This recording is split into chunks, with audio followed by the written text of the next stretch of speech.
Knights have been tearing up the meta lately. They're nigh impossible to beat. Today on Ops, we're going to talk about how to beat Toughness 11, Imperial Knights, and Chaos Knights, and dealing with the new meta that comes with that with World Eaters. Stay tuned and locked in.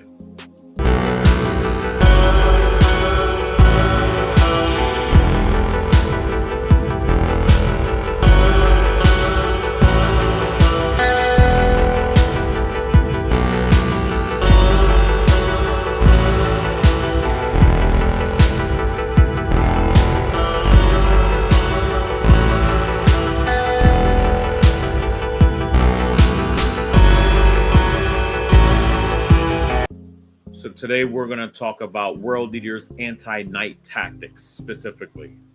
How do you beat those pesky knights? So World Eaters data sheets to beat the bots. So these have been a couple of ideas that I've had lately. These are my ideas. I would love your opinions if you would like to add them in the comments section, but these are opinions of mine. I think that these are ways for you either to adjust to the knight meta or use it efficiently for the knight's meta. And I'll try to point out every single one that I have used and practiced throughout. I'll give you the pros and cons for every data sheet and help you understand exactly what you might want to take for your World Eaters. So Angron in particular, a lot of people already know, right? The points cost must be cheaper. Will this model data sheet help you though in the meta right now? I have been using Angron a couple games. I love having them back. Those dev wounds are serious now. They create a damage point where a lot of units that you're really hitting with those dev wounds are not going to be able to negate them. So they're not going to have the abilities like Feel No Pains, most of the time not blanks or just blank out damages like Thousand Suns or Magnus used to do, or how the Towel does now, right? So there's a lot of ways to circumvent a lot of abilities that people are using currently with the dev wounds to get around those units. Obviously, those rules are going to affect you, are going to impede you slightly by having Feel No Pains, like I was mentioning. But things that you're hitting like Lancers, Land Raiders, monsters that maybe only have a 4+ invulnerable save and have no Feel No Pain, you're going to be extra effective against them with Angron. I think he's best in Berserker Warband detachment, of course. He punches up, he's back to his normal strength. He's back to his normal amount of attacks. So it feels, at least for the strike portion, so it feels really good putting him in Berserker Warband. As we all know, Demonkin took a small little nerf. I know I was testing out lists with Angron, Scarbrand, and a Bloodthirster in it as well. It just wasn't my speed. I really like the Berserker Warband, even though we're going to talk about multiple detachments today. But my personal favorite is Berserker Warband. Now, going back to Angron, the con to him is that everyone else in the meta right now is adjusting to high toughness. They're adjusting to heavily mechanized, Ultramarines, Space Marines. Necrons are making their way back. A lot of people are bringing the Silent King. And, of course, the two flavors of Knights, the Imperial Knights and the Chaos Knights. So that can be the flip side of this coin, where you might not want to take Angron because everyone else is adjusting to deal with things that are toughness like Angron. If you use him conservatively, obviously he's not a shooting piece, so you don't have to expose him at any point in time unless you need to get into a position where you need to charge, because obviously you can't go through ruins unless you get that challenger card that allows anything to just do the Kool-Aid Man. Otherwise, Angron has been a great piece for me, including against Silent King, armies like Knights, things like that. But I use my Angron very methodically. I put them more towards my deployment zone and mid-board, and then try to come out and use them later on throughout the game. So it's really up to you, but I think that he can absolutely be effective for you in this new meta. But just remember, everything else is adjusting for what Angron is. Now, the Exalted 8 bound, pretty expensive, being at 160 points. They are anti-monster, anti-vehicle 3+, which is great. Not so great with 4 attacks, 5 attacks in Berserker Warband. Now, these are one of those that if you're going to take this unit, you're probably not going to take regular 8 bound, so you're probably just going to end up taking whatever else, like Forge Fiends, Mauler Fiends, and we'll talk about Mauler Fiends as well next. But you'll end up taking other things than regular 8 bound and take an Exalted 8 bound to kind of adjust to the new meta. So they'll be your anti-vehicle data sheets and units that'll deal with that, and then you'll have to adjust in your meta. And we'll look at a couple of lists on here as well.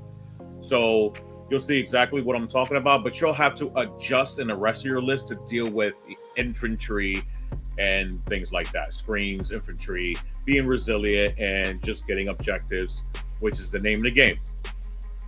The cons to them, obviously, is the points cost, and that you're literally pigeonholing 2 units at 320 points to a particular role. And if you go into a game, especially if you're playing into singles, so in team events, Angron Exalted 8 bound probably has better stocks, right? Better efficiency in that. In a singles game, you're probably not going to use Exalted 8 bound, because if you play against a Genestealer Cult army that has no Ridge Runners or any vehicles whatsoever, it's going to be a complication for you. Or they're just, or not rather a complication, they're literally going to be paperweights on the table, and you might have to switch their role to actually play the game for you instead of dealing with things. Even though they still have a high strength with Berserker Warband, they have those additional attacks and they can still smack, right? But their points efficiency literally goes away. So it's a toss-up. So that's literally their con when it comes to that. So Angron Exalted 8 bound, a lot better for team events. Singles events, very subjective. Mauler Fiends now. Mauler Fiends are, I think, the new wave for what world leaders can actually do on the tabletop and for dealing with the new meta. Mauler Fiends also can shoot off some melta gunshots and hits very hard. They're strength 14, fist, AP 2, D6 plus 1 damage. In Berserker Warband, you could always go up in AP. Probably don't want to do that for a single model, but you have the ability to do so. And also, if the unit that you're hitting is below starting strength, you get +1 to hit. And if it's below half strength, you get +1 to wound. Very nice. +2 attacks with the that's the Hellbrute. Additional attacks on the charge with the Berserker Warband, of course. So you have a lot of possibilities. The Mauler Fiend moves 12 inches as well. Something that I didn't put on here, but moves very fast, so you can get it out there, put it into flanking positions, or just position it in a way where if knights start threatening the center, this Mauler Fiend can run out there and just donkey punch Godzilla for all intents and purposes, right? So Mauler Fiends are absolutely amazing. I'm taking one currently in my list. I don't think there's a world where it can be wrong for you to take 2 of them. I think 3 is just outrageous. But I think 1, you at least want to have 1 in your meta currently. So try to use those and see how effective they are for you. Now we have the Hellbrute. Hellbrute comes with +2 attacks for his fist, and I would recommend that you take the Power Scourge. I know a lot of people are saying take the Hammer because it has the higher strength, but if you're using him in Berserker Warband, you're already strength 12, you go up to strength 14. I don't think there's anything in the game you need to be at a higher strength than a 14 to really make it matter. Unless you want to start wounding like toughness 8 on 2s, right? But at that point, I mean, what do you really need it? So Hellbrutes are absolutely amazing. I know the community is 50-50 on Hellbrutes and how they feel about it. A lot of people feel like they don't have a high enough speed, are not super efficient, and people are going to know your tricks, for lack of better words, right? They're going to understand exactly what those units do, the hell brutes themselves, and they're going to try to prevent you from doing that. So they're going to try to prevent you from cycling or jumping from unit to unit, doing your frenzy, and just trying to snowball effect kill everything in their flank. A lot of, if not all of the very high level 40k players are going to know how to deal with that, or they're probably just going to put some meltas in it and not even fight it in close combat. So just be leery about that. That's one of the cons, right, before we get started. But there's a lot of benefits to the Hellbrute as well. Obviously, like what we're talking about, you can do the snowball effect. I think that having 2 Hellbrutes is better than having 1. You're really not going to see its efficiency with 1. You want 2 of them. You really want to threaten your opponents with that. And it gives you the ability to go out there and circumvent fight first as well, right? So you can set up these Hellbrutes that if you're fighting against Banshees that are not going to kill it, you have the fight first ability. So when they smack you, you're obviously going to be able to fight back as well. So they have a high strength as well. So they're able to help you out with dealing with the meta in Knights right now. So all the high toughness vehicles, things like that. They don't have the best speed, 9 inches, but you want to position them in the beginning of the game where you might do an advanced roll on top of their 9 inches for a potential 15 inches if you roll a 6, and try to get them out there. Position them behind a certain ruin. That way they can be a threat, because as world leaders we're still very quickly. So even imposing a threat to your opponent can be very tactful for you. So try to do that. Some more data sheets to help you beat the bots is the Chaos Predator Annihilators. Now, I just wanted to make an honorable mention or mentions to a lot of these units, because I know people are just going to say, hey, what about this unit? What about this unit? What about this unit? This doesn't mean that I'm taking these units into my list. This is what I'm saying, that this is a way for you to adjust yourself in the meta with these potential data sheets. And if these are your data sheets that you like, or the data sheets that you own, these particular units like Predator, then take it. That's what you like. That's what you own. Use it, right? Use it efficiently to your best ability as you can, especially when it's an Annihilator. This thing has las cannons ×5, and 3 of them are twin linked, right? So they're twin linked and reroll damage versus the closest unit within 18 inches for monsters and vehicles, which is pretty gross. I don't know if you want to get your Chaos Predators that close to the enemy model, especially models that you're trying to deal with like that. But because it's a Knights meta and you're dealing with a lot of big Knights, roughly about 3 big Knights, maybe 4 to 5 baby Knights currently in this meta, this is going to be very effective for you, especially if they're trying to hold center or even trying to go around the center of the table. You can put these out relatively close, easily get within 18 inches with their movement, right? And then get all of those rerolls. And if you die in return from another knight, then that knight has destroyed something, or that predator has destroyed something way more costly than the cost and points cost of that predator itself.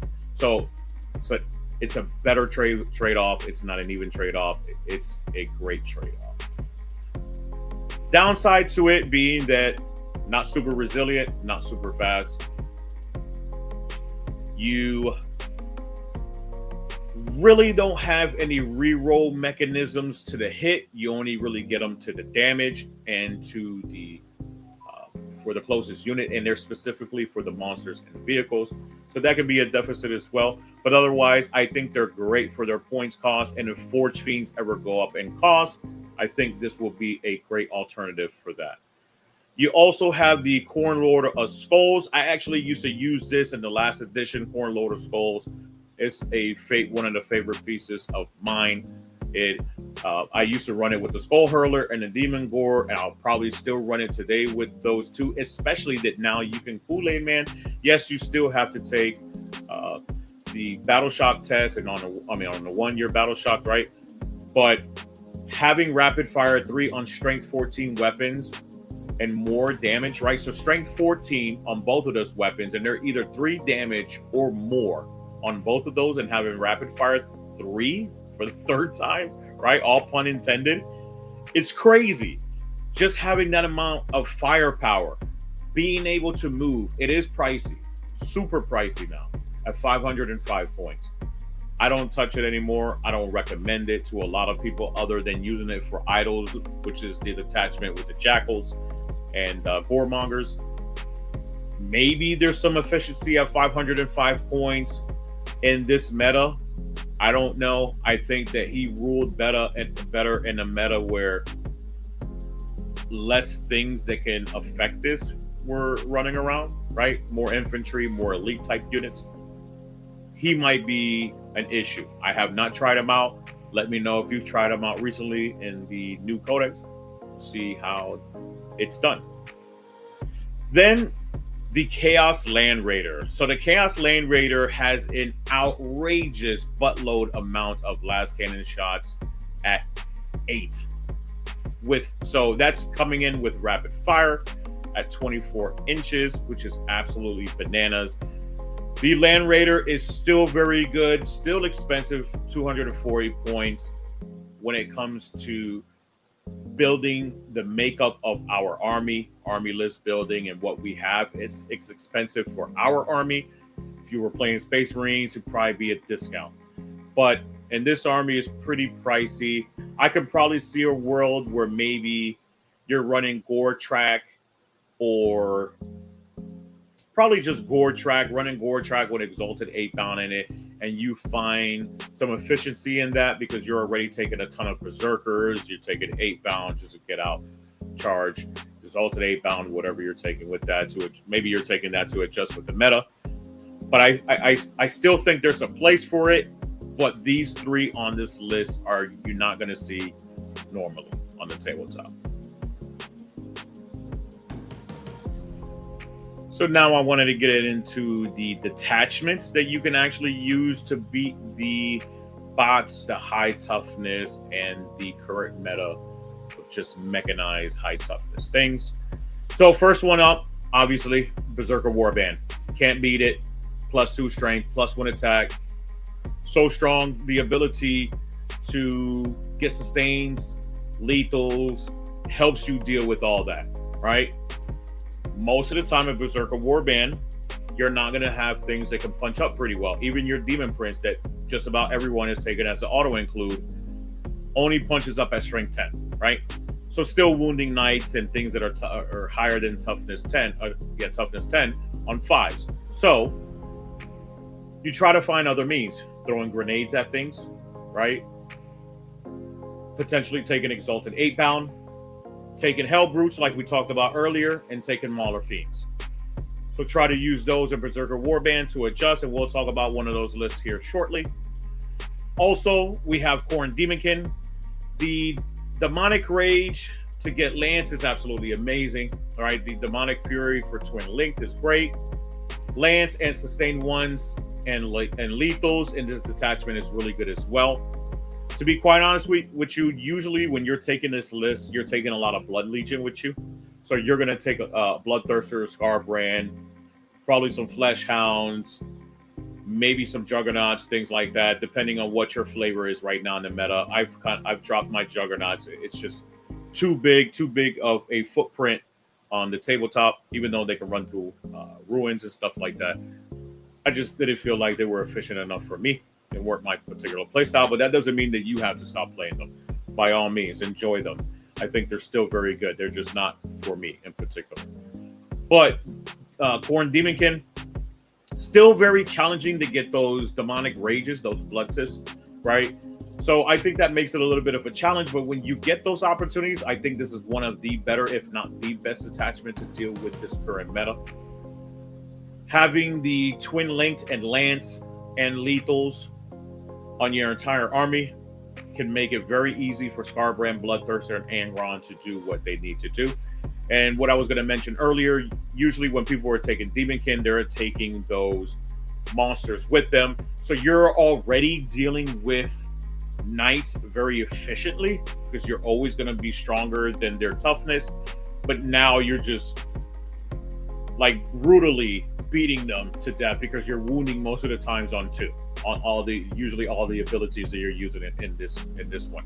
Now, this is a finesse detachment as well, mind you. All right, so that's not a bad thing. That's not me saying don't use it because it's a finesse one or it might be a challenge to use. I'm just reminding you, it is a finesse detachment. You're gonna have to try to figure out how to optimize your blood tips and optimize all of your stratagems to get the twin link of the lances off.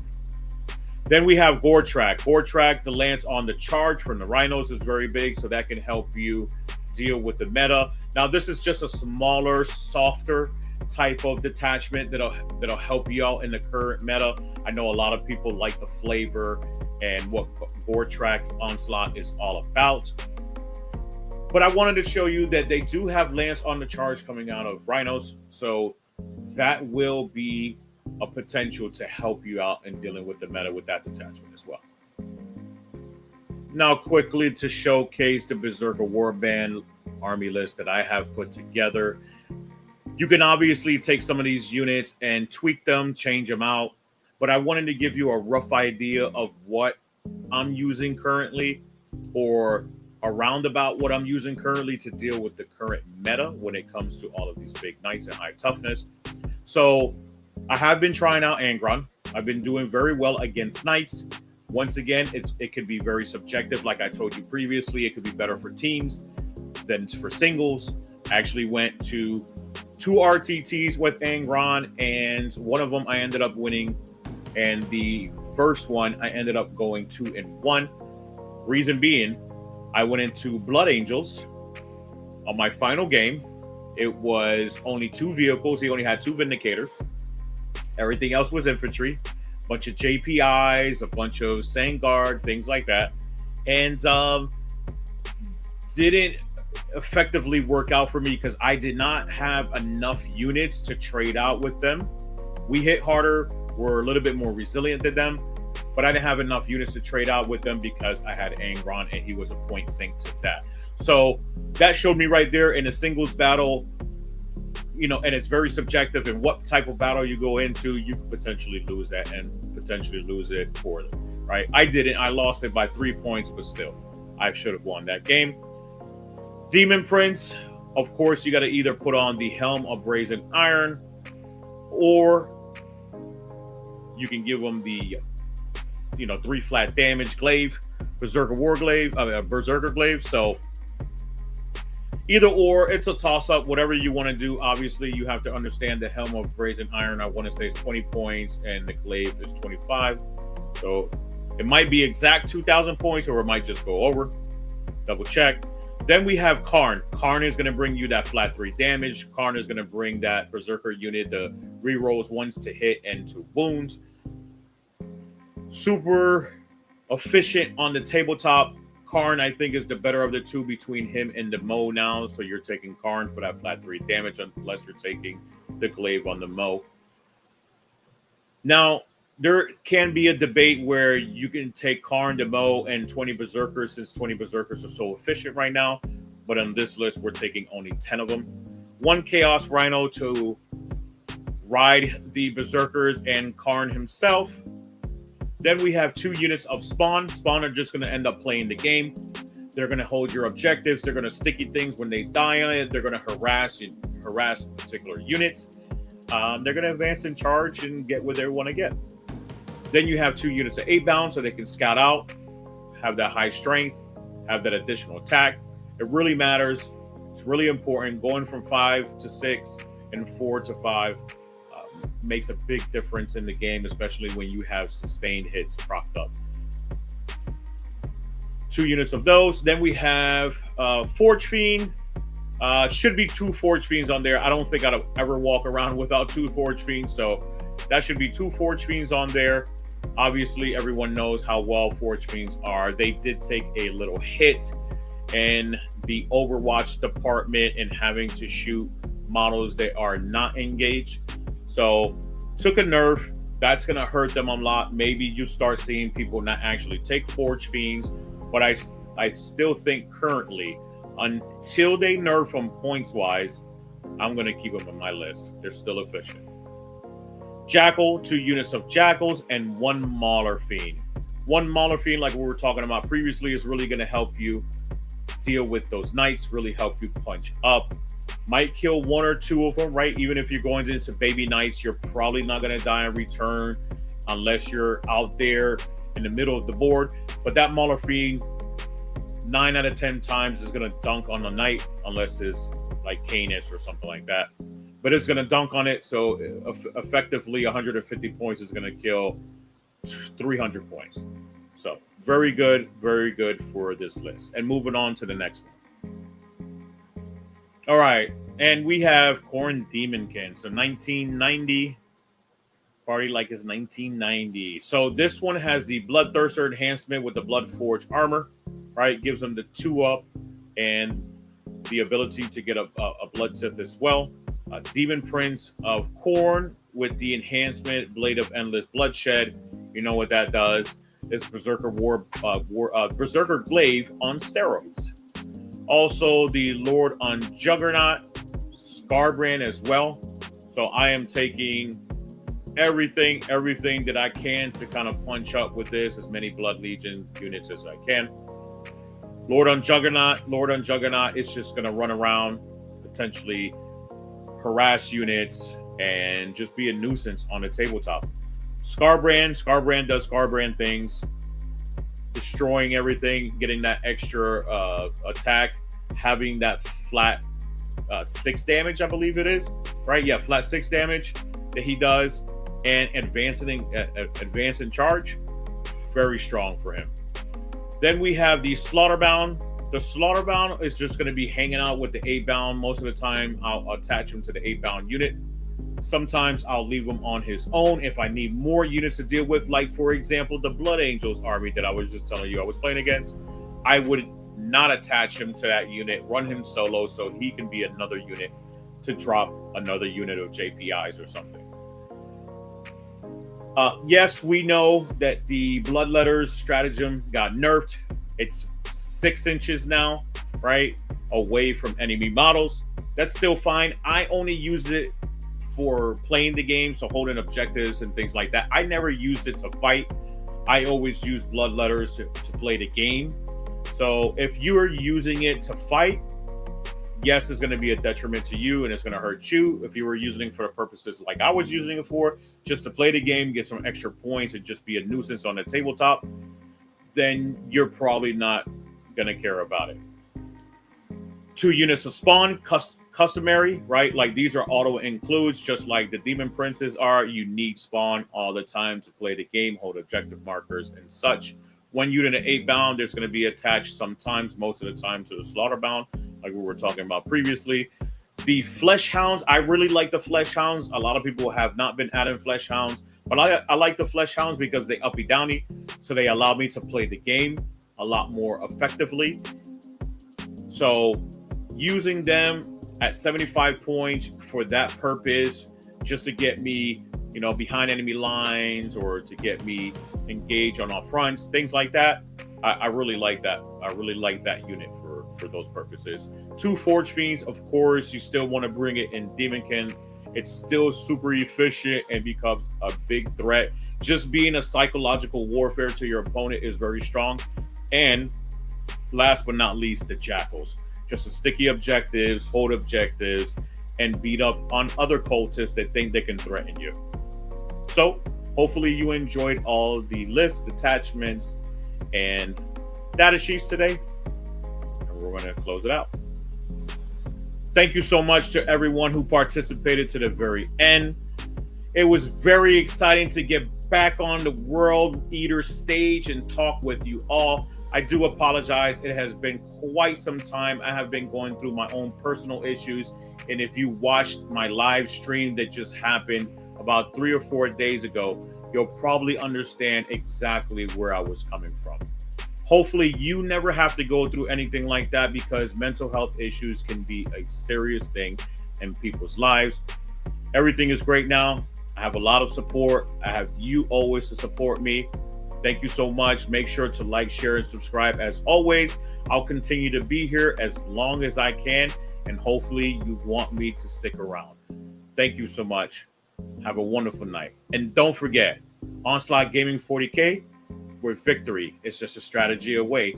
And most importantly, burn, maim, kill, blood for the blood god. Ah!